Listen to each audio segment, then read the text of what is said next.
ان سے کہتا ہوں جن کا نام نہیں لیا جا سکتا، میں کہتا ہوں یہ 9 مئی والا جو سانحہ ہے یہ کچھ بھی نہیں ہے، ہمارے ہی بچے ہیں، کون سا اتنا بڑا ظلم کر دیا ہے؟ بنانے والا بھی وکیل، اس کا خواب دیکھنے والا بھی وکیل، اور اس کو بچائیں گے بھی وہ وکلا۔ تو ان کی بات نہیں ہے، یہ بات ان کی ہے جن کا نام بھی نہیں لیا جا سکتا، وہ کہا ان کا نام لینا بھی ہے۔ اس کے بیچارے کے اس کے ہاتھ میں وس میں کچھ بھی نہیں ہے۔ دور میں فرعون آیا ہے، ہر دور کے اندر فرعونیت اپنے عروج کو پہنچی ہے، لیکن اللہ نے اس فرعونیت کو ختم کرنے کے لیے موسیٰ بھی پیدا کیا ہے، بنانے والا بھی وکیل، اس کا خواب دیکھنے والا بھی وکیل، اور اس کو بچائیں گے بھی وہ وکلا۔ تو ہمیں میرے بھائی اس سے کوئی امید نہیں ہے۔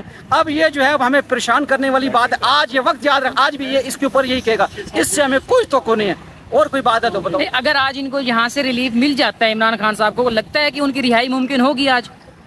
وہ بھائی پہلی انشاءاللہ امید تو ہے، پھر وہی بات آپ کہتے ہو میں اب کیا بات کہوں، وہ بات کہیں گے، ابھی یہ سارا میڈیا سن رہا ہے، پھر یہاں پہ ان کی بات نہیں ہے، یہ بات ان کی ہے جن کا نام بھی نہیں لیا جا سکتا، وہ کہا ان کا نام لینا بھی ہے۔ اس کے بیچارے کے اس کے ہاتھ میں وس میں کچھ بھی نہیں ہے۔ اگر یہ آج ریلیف دے بھی دیتا ہے تو پھر بھی خان صاحب کی رہائی ممکن نہیں ہے، کیونکہ باقی انہوں نے بہت سارے آگے اور کٹے کھولے ہوں گے، لیکن اللہ کی ذات سے امید ہے، ایک ہے دنیا کا قانون، ایک ہے اللہ کا ایک اپنا فطرت کا قانون۔ ہر دور میں فرعون آیا ہے، ہر دور کے اندر فرعونیت اپنے عروج کو پہنچی ہے، لیکن اللہ نے اس فرعونیت کو ختم کرنے کے لیے موسیٰ بھی پیدا کیا ہے۔ تو ہم یہ نہیں سمجھتے کہ ان ہتھ کنڈوں سے کہ ہم پیچھے ہٹ جائیں گے، وہ کلا پیچھے ہٹ جائیں گے، پی ٹی آئی جو ہے وہ دب جائے گی۔ پی ٹی آئی اس سے پہلے بھی نہیں دبی اور نہ ہی دبے گی۔ جتنا یہ اس کو دبانے کی کوشش کریں گے اتنا وہ اور سامنے آئے گی، اور دیکھ لو سب کچھ سامنے آتا جا رہا ہے۔ جتنی یہ کوشش کرتے ہیں اس کو اور عروج ملتا ہے۔ ان کی ہر الٹی سیدھی ہوتی جا رہی ہے، ان کا ہر اقدام جو کرتے جا رہے ہیں وہ خان کے لیے اور پارٹی کے لیے، اور ٹھیک ہوتا جا رہا ہے، اور انشاءاللہ وہ دن آئے گا کہ یہ اپنے کیے کے اوپر پشیمان ہوں گے۔ میں اب بھی ایک بات کہتا ہوں، اور میں ان سے کہتا ہوں جن کا نام نہیں لیا جا سکتا، میں کہتا ہوں یہ 9 مئی والا جو سانحہ ہے یہ کچھ بھی نہیں ہے، ہمارے ہی بچے ہیں، کون سا اتنا بڑا ظلم کر دیا ہے؟ انہوں نے انڈیا کا جھنڈا لہرا دیا یہاں پہ، جب پاکستان کی کسی ٹریٹری کے اوپر قبضہ کر کے وہاں پہ انہوں نے بغاوت کا اعلان کر دیا، غداری کر دی ہے۔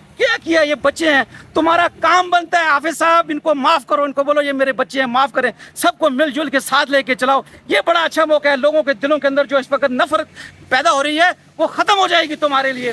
لوگ ہم اس سے پہلے اپنی آرمی کے اوپر پراؤڈ کرتے تھے، اب بھی پراؤڈ کرتے ہیں، فخر کرتے ہیں، ہماری آرمی ہے تو پاکستان ہے، ہم یہ بات مانتے ہیں۔ لیکن یہ بات جو ان کے پالیسی چل رہی ہے، جو ہمارے خلاف جو یہ کام انہوں نے شروع کیا ہوا ہے، ہم اس کے خلاف ہیں۔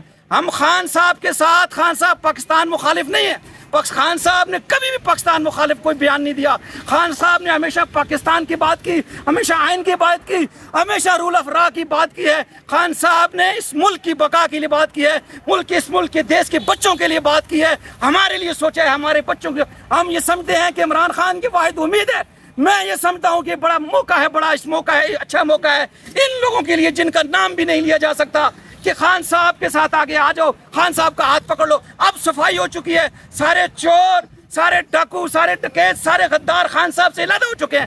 بڑا اچھا موقع اللہ نے دے دیا، تم ہی موقع دیے۔